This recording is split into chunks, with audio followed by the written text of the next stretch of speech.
సావిత్రిబాయి పూలే, తర్వాత ఎవరు అనుకున్నాం? ఇందిరాగాంధీ. ఇందిరాగాంధీ ఏం చేశారు? భారత తొలి ప్రధానమంత్రి, మహిళా ప్రధానమంత్రి.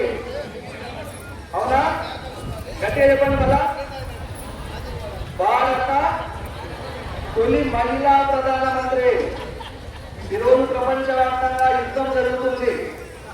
ఉక్కు మహిళ ఇందిరాగాంధీ గారు కూడా యుద్ధాన్ని ప్రపంచవ్యాప్తంగా చేసి భారతదేశాన్ని ప్రపంచంలో విన్నర్గా నిలబెట్టారు. కాబట్టి మహిళలంటే తక్కువ కాదు.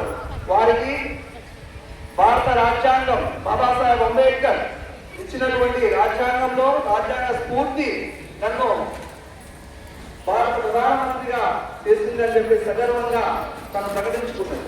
కాబట్టి ఈరోజు మన ప్రభుత్వము మహిళల కోసం చేస్తున్నటువంటి కార్యక్రమాలపైన ఒక్కొక్క డిపార్ట్మెంట్ వారిగా 2 నిమిషాలు మాట్లాడాల్సి ఉంటుంది.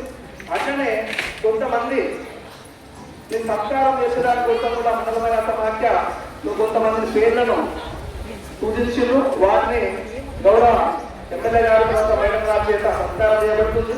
దాని తర్వాత పెద్దలు మాట్లాడిన తర్వాత ముగుస్తుంది. కాబట్టి అందరూ కూడా ఎండ పడుతుంది, చెమట వస్తుంది, అయినా పర్వాలేదు. ఎందుకంటే ఇది ప్రపంచ హక్కుల దినం, మహిళా హక్కుల దినంగా మనం జరుపుకుంటున్నాం. కాబట్టి మీరందరూ ఎంత ఇబ్బంది అయినా కూడా 1-2 గంటల సేపు నిశ్శబ్దంగా ఉండి ఈ కార్యక్రమాన్ని మీ గ్రామాల్లో కూడా తీసుకొని పోయి చెప్పాల్సి ఉంటుంది. కాబట్టి ఇప్పుడు అచ్చంపేట మండల సమాఖ్య అధ్యక్షురాలు మీరే. అచ్చంపేట మీరే.